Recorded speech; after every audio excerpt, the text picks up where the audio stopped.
संसार में जीवित कौन है? संसार में सच्चा प्यार किसका है? अपने को ही अपना कौन खाता है? किसी नगर में एक चित्रांग नाम का कुत्ता रहता था। एक समय उसके क्षेत्र में भयंकर अकाल पड़ गया। अन्न जल के अभाव में मनुष्यों के साथ साथ पशु पक्षी समस्त जीव जंतु भूख प्यास से व्याकुल होकर मरने लगे। चित्रांग नाम का कुत्ता भी उस अकाल की मार को झेल नहीं पाया। भूख प्यास से व्याकुल होकर वो भी किसी दूसरे प्रदेश में चला गया। वहां पहुंचकर उसे एक ऐसा घर मिला जिसका मालिक बड़ा अमीर था, परंतु उसकी स्त्री बहुत ही लापरवाह थी। कुत्ता वहां रहकर अपनी मनपसंद की सुंदर सुंदर चीजें खाता रहता था। खाने के लिए तो उसे बहुत कुछ मिल रहा था, पर एक समस्या थी। जब भी वो भोजन करके घर से बाहर गली में निकलकर आता था तो गली के अन्य कुत्ते ईर्ष्या के कारण उसे घेरकर अपने नुकीले दांतों से उस पर वार करते थे। बेचारा कुछ ही दिनों में वो बहुत घायल हो चुका था। उसका अच्छा अच्छा खाना और ना खाना सब एक सा हो जाता था। यह देखकर चित्रांग ने सोचा कि जीव का वही श्रेष्ठ है जिसमें अपने या दूसरे का जीवन सुरक्षित रहे। मुझे लगता है यहां रहकर अब और जीव का उपार्जन करना संभव नहीं है, क्योंकि जिस जगह अपना ही अपने को खाता हो वहां किस तरह सुख की उम्मीद की जा सकती है। कुत्ता सोचने लगा, इससे अच्छा तो अपना ही नगर था। कम से कम वहां एक टुकड़ा मिलता, खाकर चैन से पड़े रहते थे। कहते हैं अपनों के द्वारा दी गई चोट शत्रु की अपेक्षा ज्यादा पीड़ा पहुंचाती है। जब कोई अपना ही अपने को कष्ट देता है तब अधिक दुख होता है। सज्जनों, यही सोचकर चित्रांग अपने नगर को लौट आया और सोचने लगा कि यहां अकाल तो है, किंतु कोई इस तरह अपने जाति भाइयों को काटने के लिए नहीं दौड़ता है। उसके सगे संबंधियों ने पूछा, उसे घेर कर बैठ गए, हे चित्रांग, तुम तो अभी अभी परदेश की रोटी खाकर आए हो, हमें भी बताओ वहां के लोगों का व्यवहार कैसा है? वो भोजन में क्या क्या लेते हैं? तुम्हारे साथ कैसा व्यवहार किया था? अपनी जाति बिरादरी वालों ने तुम्हारा ख्याल रखा या नहीं? चित्रांग कहने लगा, अरे भाई, क्या बताऊं, जहां से मैं लौटा हूं वहां की महिलाएं बड़ी लापरवाह होती हैं। हमेशा घर के दरवाजे खुले रखती हैं। किसी को भी भोजन करने का मौका मिल जाता है। मैंने भी घरों में घुस घुस कर तरह तरह के व्यंजनों का आनंद लिया। सब कुछ तो ठीक था, परंतु एक बात मुझे अच्छी नहीं लगी। उसी का सबसे बड़ा दुख है, वहां अपनी ही जाति के लोग एक दूसरे के सबसे बड़े विरोधी हैं। न खाते हैं न खाने देते हैं। मेहमान के साथ बहुत बुरा बर्ताव करते हैं। यदि यही हाल रहा तो एक दिन हमारी जाति के लोग भूखे ही रह रहकर मर जाएंगे। ये कभी तरक्की नहीं कर पाएंगे। चित्रांग की बात सुनकर एक बूढ़ा कुत्ता कहने लगा, पुत्र, इसमें हम कुत्तों का कोई दोष नहीं है। यदि मनुष्य अपने आप को सुधार ले तो हम कुत्तों की जाति अपने आप सुधर जाएगी। चित्रांग कहने लगा, काका, मनुष्यों से और अपनी जाति से क्या संबंध? मनुष्य तो बहुत अच्छे होते हैं। मनुष्यों के ही कारण हमारी तुम्हारी गुजर बसर हो रही है। सारा संसार, समस्त जीव जंतु मनुष्यों पर ही तो निर्भर है। बूढ़ा कुत्ता कहने लगा, पुत्र, हम सब मनुष्य योनि से ही तो कुत्ते योनि में आए हैं।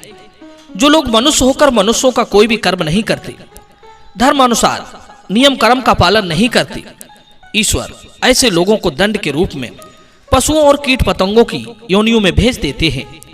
जो लोग मानव कुल में उत्पन्न होकर पशुओं जैसा जीवन जीते हैं, लोभ और स्वार्थ में डूबे रहते हैं, ईर्ष्यावश दूसरों की खुशियों से जलते रहते हैं, बात बात पर झगड़ते रहते हैं, अच्छे खासे परिवारों में फूट डालते हैं, किसी असहाय की सहायता भी नहीं करते, अपने ही समाज से बैर बांधते हैं, देश में रहकर देश के साथ गद्दारी करते हैं, इंसान को इंसान से बांटकर उनमें भेद पैदा करते हैं, प्रेम का बर्ताव ना करना, अतिथि की सेवा ना करना, दूसरे के अधिकार को मारना, किसी चीज को बांटकर ना खाना, छीना झपटी करना, न चैन से खाना न दूसरों को खाने देना।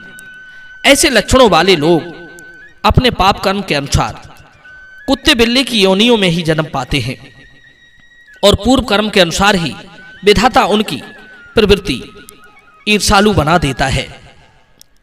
इसलिए हम लोग एक दूसरे से ईर्ष्या करते हैं, एक दूसरे को सुखी नहीं देख सकते। इसलिए हम अपने मेहमान को अतिथि सत्कार के रूप में गालियां परोसते हैं, उसे घेर कर नोच लेते हैं, क्योंकि उसने भी अपने पूर्व जन्म में जैसा बर्ताव दूसरों के साथ किया था वैसा ही उसे कुत्ते की योनि में भोगना पड़ रहा है। चित्रांग कहने लगा, काका, पर बहुत से कुत्ते तो सीधे स्वभाव के होते हैं, वे न किसी से लड़ते हैं, न झगड़ते हैं, न काटते हैं, उसका क्या? बूढ़ा कुत्ता कहने लगा, पुत्र, ऐसे कुत्ते वो होते हैं जो अपने पूर्व जन्म में भूलवश अपराध होने के कारण कुत्ते की योनि में आए हैं। वे मनुष्य तो ठीक थे, पर उनसे अनजाने में ऐसा जघन्य अपराध बन गया जिन्होंने धर्म कर्म तो किया था, पर दूसरों की दृष्टि में सम्मान पाने के लिए और अपना स्वार्थ सिद्ध करने के लिए मुंह से मीठा बोलकर दूसरों की नजरों में अच्छे बने रहे और पीछे पीछे उनका खून चूसते रहे। ऐसे लोगों को निम्न योनियों में ही जन्म लेना पड़ता है। चित्रांग कहने लगा, काका, आपकी बात मेरी अच्छी तरह समझ में आ चुकी है, और वे कुत्ते जो बड़े लोगों के घरों में रहकर उस परिवार का एक सदस्य बनकर लाड़ प्यार पाते हैं, उन्होंने ऐसा कौन सा अच्छा काम किया होता है? तब बूढ़े काका कहने लगे, पुत्र, जिन्होंने अतिथि सत्कार खूब किया था, लोगों की सहायता भी खूब की थी, किसी को सताया नहीं, पर भगवान का स्मरण कभी नहीं किया। उन्होंने सिर्फ अपने जीवन में ये 4 काम में ही पूरा जीवन गुजार दिया: खाना, सोना, बच्चे पैदा करना और अपनी रक्षा करना। भगवान ने सोचा कि ये 4 काम तो पशु भी अच्छे ढंग से करता है, तो क्यों ना तुम्हें ये 4 ही काम करना है तो पशु हो जाओ। बस फिर क्या, पशु हो गए। मनुष्य होकर मनुष्य का जीवन ना जीने वाले को मरा हुआ समझना चाहिए। चित्रांग बोला, काका, तो आपकी दृष्टि में संसार में जीवित कौन है? तब बूढ़ा कुत्ता कहता है, पुत्र, इसके लिए मैं तुम्हें एक कहानी सुनाता हूं, ध्यान देकर सुनो। किसी देश का एक राजा था जिसके कोई संतान नहीं थी। संतान प्राप्ति के लिए उसने हर कोशिश की, दान पुण्य, धर्म यज्ञ सब किए, फिर भी उसके घर में कोई संतान नहीं हुई। जिसने जैसा उपाय बताया राजा ने वो सब किया, फिर भी संतान सुख नहीं मिला। एक दिन किसी ने बताया कि महाराज, हमारे नगर से बाहर किसी शमशान में एक तंत्र विद्या जानने वाला साधु रहता है, एक बार उससे भी मिलकर देख लो, शायद उसके द्वारा कोई तंत्र मंत्र करने से आपको संतान प्राप्त हो जाए। राजा ने वैसा ही किया। कुछ अपने मंत्रीजनों को साथ लेकर राजा उस धूर्त साधु के पास पहुंचा और उसे अपना दुख कह सुनाया। तंत्र मंत्र करने वाले साधु ने बताया कि आपको संतान तो निश्चित रूप से प्राप्त हो जाएगी, लेकिन इसके लिए आपको किसी बच्चे की बलि देनी पड़ेगी। मित्रों, अब संतान के लिए पागल राजा ने धर्म अधर्म का विचार तक नहीं किया और राज्य में यह खबर फैला दी कि जो कोई व्यक्ति अपनी संतान हमें बलि चढ़ाने के लिए देगा, उसे इतना धन दिया जाएगा कि उसकी कई पीढ़ियां बैठी खाएंगी। बंधुओं, धिक्कार है ऐसे लोगों के लिए जो अपने सुखों के लिए दूसरों का सुख उजाड़ देते हैं, उनकी खुशियां छीनकर अपना स्वार्थ सिद्ध करते हैं। ऐसा सुख किस काम का जिसमें दूसरों के दुखों की बू आती हो? ऐसा भोजन किस काम का जो दूसरों की जिंदगी छीनकर बनाया हो? ऐसा धन किस काम का जो दूसरों से लूट कर कमाया हो? ऐसे लोगों को भगवान करोड़ों जन्मों में भी दुखों से मुक्त नहीं करते। पुराणों में कहा गया है, अहिंसा परम धर्म है।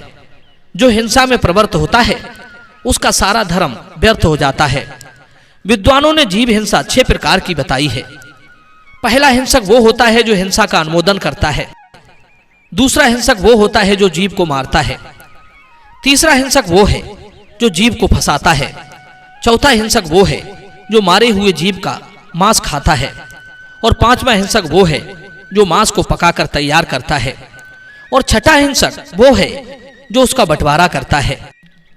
कहते हैं जिस धर्म में हिंसा को जायज ठहराया जाता है वो धर्म भी अधर्म ही है। जो राजा धर्मात्मा होने पर भी प्रजा की, जीव जंतुओं की, धर्म की रक्षा नहीं करता, ऐसा राजा नरक में ही गिरता है। राजा का आदेश होते ही पूरे नगर में हलचल फैल गई। उसी नगर में एक बहुत ही निर्धन परिवार था। उनके 3 बेटे थे। बीच वाला बेटा बहुत ही बुद्धिमान और भगवान का भक्त था। उसके पिता ने सोचा कि मेरा परिवार बहुत निर्धन है, क्यों न मैं राजा को अपने एक बेटे को दे दूं। ये दिन भर पूजा पाठ में लगा रहता है, काम धाम का तो वैसे भी नहीं है। ऐसी संतान किस काम की जो माता पिता को कोई सुख न पहुंचा सके।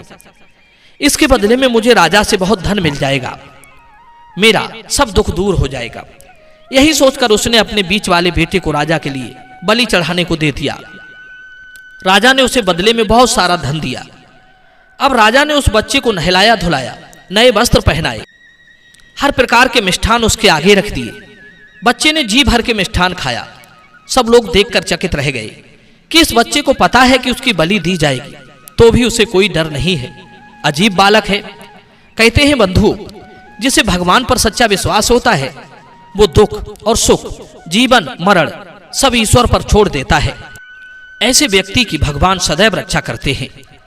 राजा ने उस बालक से कहा कि देखो, तुम्हारी अभी बलि दी जाएगी, इसलिए मरने से पहले अपनी अंतिम इच्छा बता दो कि तुम क्या चाहते हो। राजा के पूछने पर बालक ने कहा, महाराज मुझे आप 4 मिट्टी के गुड्डे ला दो। राजा ने तुरंत उसकी इच्छा पूरी की, उसे 4 मिट्टी के गुड्डे लाकर दे दिए।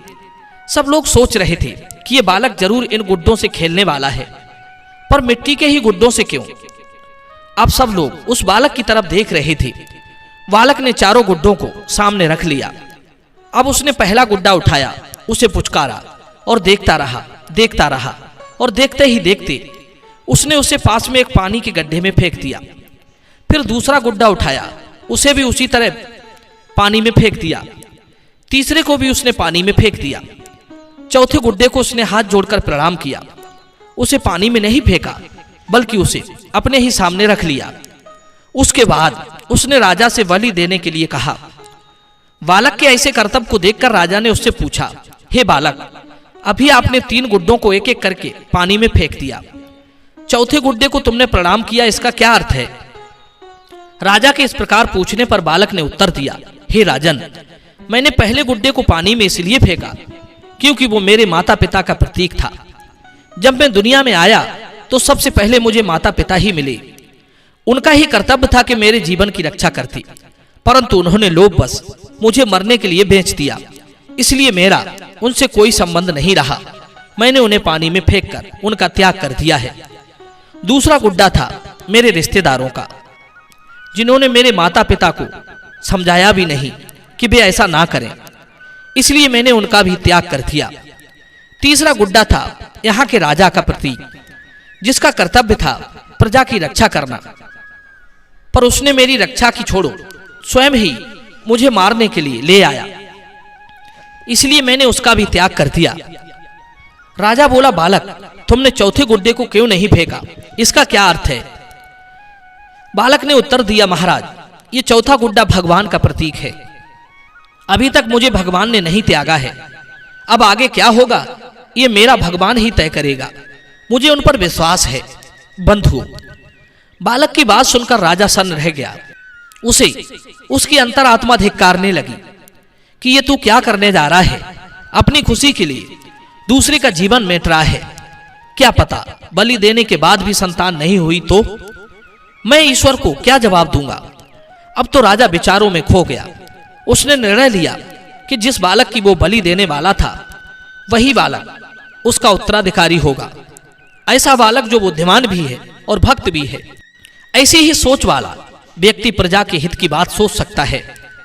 राजा ने पूरे नगर में ढिढोरा पिटवा दिया कि यही बालक उनका भावी उत्तराधिकारी होगा। बंधुओं, जिसके जीने से बहुत से जीते हैं वही इस संसार में जीवित कहलाता है। अपना पेट तो पशु पक्षी भी भर लेते हैं। जो अपने गुणों से, जैसे विज्ञान, शौर्य, वैभव तथा आर्य गुणों के साथ प्रसिद्ध एक क्षण मात्र भी जीवित रहता है तो ज्ञानी लोग उसे ही जीवित मानते हैं। वैसे तो बलि खाकर कौवा भी बहुत दिनों तक जीवित रहता है। सच्चे अर्थ में जन्मा व्यक्ति उसी को कहते हैं जो अपने वंश में अधिक चमक पैदा करता है। नहीं तो इस संसार में हजारों पैदा होते हैं और हजारों मरते हैं। ऐसे मरने या पैदा होने से क्या फायदा। इससे अच्छी तो नदी के पास उगने वाली घास होती है जो डूबने वाले के हाथ का सहारा बन जाती है। ऐसे लोग संसार में कम होते हैं जो लोगों का दुख दूर करते हैं। दोस्तों, मैं उम्मीद करता हूं कि यह कहानी आपको जरूर अच्छी लगी होगी। तो चलिए वीडियो को लाइक कीजिए और कमेंट में अपनी प्रतिक्रिया दीजिए। मिलते हैं अगली वीडियो में। आप सभी का बहुत बहुत धन्यवाद। जय श्री कृष्ण।